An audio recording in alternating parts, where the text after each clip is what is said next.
inson borki, bu dunyoga kelarkan uning orqasidan duo qiladigan farzandi bo'lishligi, farzand uning haqqida doimo yaxshi gaplarni olib kelib berishligini orzu qiladi.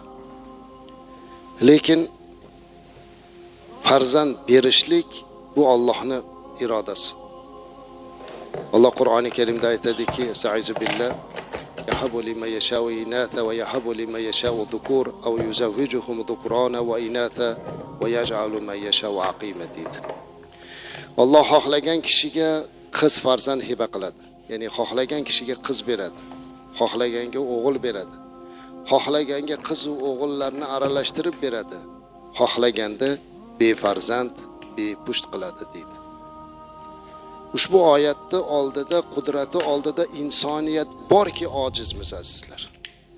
Alloh xohlagan kishiga farzand berar ekan, xohlasa qiz berar ekan, o'g'il berar ekan, bermasa iloji yo'q. Bu faqat Allohning ishi. Bizning vazifamiz Allohdan so'rab, duo qilib farzand umidida turmoqligimiz. Endi mana shu farzand berilsa-yu, bu farzandni ne'mat o'laroq qabul qilgan ota-ona uni tarbiyasiga e'tibor bermasa, uni uchun orqasidan qoladigan farzandni duo qilishlikka muvofiq qilib tarbiya qilmasa, u insonda farzanddan kutgan natijasi bo'lmaydi. Farzanddan kutishligimiz bo'lgan eng katta narsa ham o'zi mana shu. Chunki Rasulimiz alayhisolatu vasallam aytadilarki, inson olamdan o'tsa, uni amal daftari berkilib qoladi. Yopiladi, hech qanday savob yozilmaydi. Magaram 3 toifa odamniki deb ko'p qaytaramiz.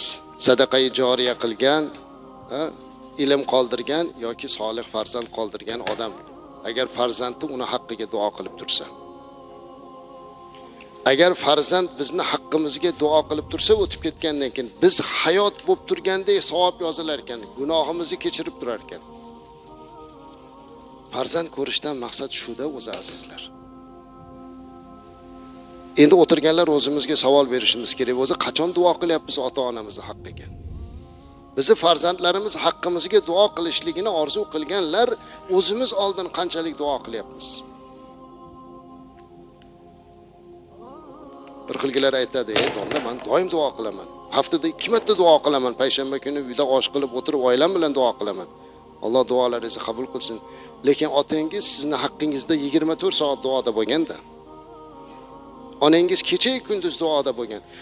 Ota bo'lib bilyapmiz, mana bu yerda otaxonlar o'tiribdi, umallar uzoq bo'lsin. O'ylab qarasak azizlar, ota-ona bo'lgandan keyin o'zingiz haqqingizga duo qilmay qo'yasiz ekanda. Nima bo'lsa bolaga so'rar ekan. Bolam baxtli bo'lsin, bola orqali so'rar ekan. Lekin ba'zan farzand esdan chiqarib qo'yar ekan. Jonlantirish bo'limida ishlaydigan tanishim bor.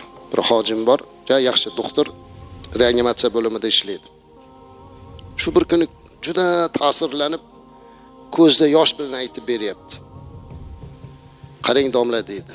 Bir insonni bolasi kasal bo'lib reanimatsiyaga tushib qolsa, haligi odam hech narsa yordam bera olmaydi. Kirgizmaymiz, ota-ona tashqarida turadi. Qo'ymaymiz deydi. Chiqib, "Aka, mana telefonim bor. Siz borib damda oling. Bir narsa bo'lsa telefon qiling." "Yo'q" deydi, "O'sha betonda yotadi" deydi. "U yerda mumkin emas" deysiz, chiqib tashqarida o'sha skameykada yotadi deydi. "Yerda yotadi, lekin ketmaydi" deydi. Ammo ota-ona tushib qolsa, ba'zi farzandlar kelib telefonini berib, "Aka, gap so'z bo'lsa telefon qilasiz, va turishim foydasi yo'q ekan" deb ketadi, "Yig'layman" deb. Farzand ko'rishdan maqsad nima edi o'zi azizlar? Farzandimiz orqamizdan duoda bo'lsin. Qiyin mahalda yelkadoshimiz bo'lsin. Shuning uchun biz ota-onaning haqqi haqida gapiryapmiz, ota-onaga hurmatini haqida gapiryapmiz. U ota-onani hurmat qilishlikka loyiq qilib tarbiya qilyapmizmi degan savolni ham beraylik bugun. Bo'lajak farzand uchun nimalar qilish kerak? O'zi farzandga tarbiya boshlashlik azizlar, u bolani tug'ilmasdan turib boshlanadi-da. Qiziq, qarang, bola dunyoga kelmasdan turib uni tarbiyasi bilan qanaqa qilib boshlash mumkin?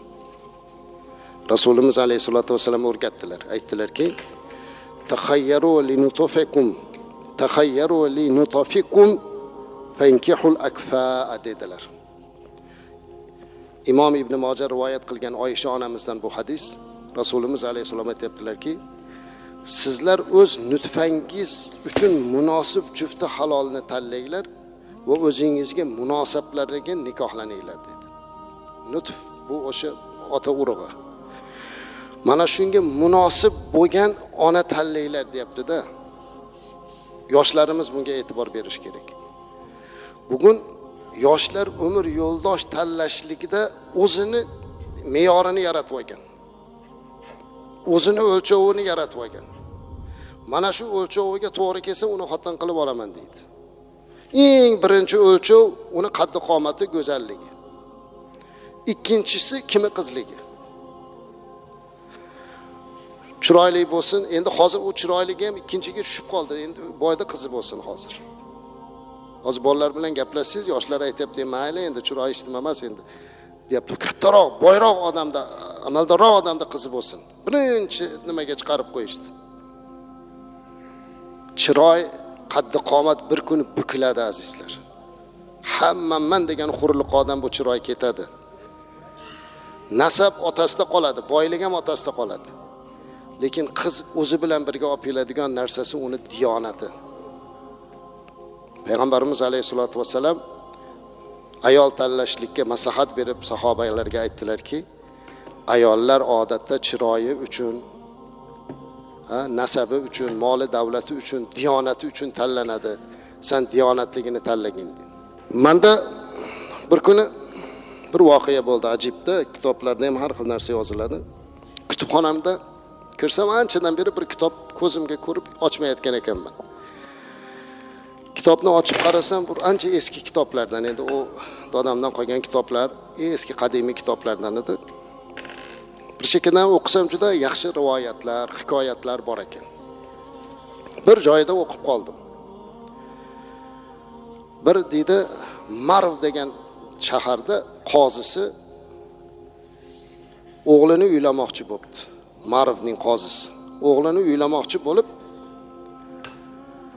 undan bundan maslahat so'rabdi ekan, qanaqa qiz olay, nima deysizlar? Undan maslahat so'rayapti ekan, bundan maslahat. Oxiri keyin hammadan so'rab o'tirib, bir kuni o'tiribdi-da, uni bir devor qo'shnisi majusiy ekan, o'tga sig'inadigan otashparas ekan. Keyin mana shundan bir maslahat so'raychi debdi. Haligini chaqirib, "Men o'g'limni uylamoqchiman. Qanaqa kelin olay, nima deysan?" debdi. Haligi hayron bo'lib, "Qiziq-ku, siz qozi bo'lsangiz, islom qozisi bo'lsangiz, men otashparas bo'lsam, mendan so'rayapsizmi? Men seni diningdan so'ramayapman, aqlingdan so'rayapman. Aqlingga tayanib biror narsa ayt" debdi. Xuddi shu joyiga kelganda biz ham shoshilib ketamizda, bandamizda. Men kitobni yopib qo'ydim. Qanaqa bu majusiydan ham so'raydimi? Yordam tavba qilib qozi bo'lsa, kitobga ham yozilaverar ekanda deb tiqib qo'ydim narsani da o'qimadim shu yerda.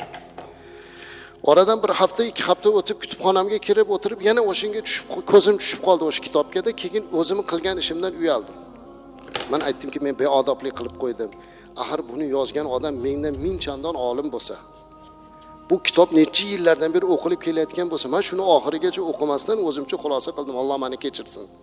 Shoshilamizda beodoblik bo'ladi-da. Haligini qaytib oldim, qarasam o'sha hajjob ichida turibdi. O'sha joydan yana o'qidimda, o'tgan safar o'qimaganligimdan afsuslandim. U haqiqatda kitobga yoziladigan gapni gapirib qo'ygan ekan hali otashparas. Javobini qarang, qoziga aytgan javobini. Qoziga qarab aytibki, "Ha, bo'pti, mayli, bo'lmasa men javob beray" debdi. Raisur Rum Qaysar. Rumning boshlig'i Qaysar. Ya'ni Rumlarning podshosini Qaysar deydi, Misrliklar Firavun deydi, Erondikini Kisro deydi, bilasizlar. Rumning podshohi Qaysar biror bir ayolga uylanmoqchi bo'lsa, faqat boylarini topib uylangan ekan. Badavlat odamlarning qiziga uylangan ekan. Bolalarini ham shunaqaga taklif bergan ekan. Raisuna Kisro bizning raisimiz deyapti otashparas. Bizning, ya'ni otashparastlarni, butparastlarni, o'tga sig'inadiganlarning raisi faqat go'zalini topib uylangan. Tavsiyani beryapti mana. Rum qaysari boyga uylangan, bizniki go'zaliga uylangan. Va raisukum Muhammad sallallohu alayhi vasallam. Sizlarning raisingiz Muhammad alayhisalom diyonatligiga uylangan. Uchalasidan qaysi birini o'zingni raising deb bilsang, o'shinikini qilaverasan-da, so'ramasdan degan ekan.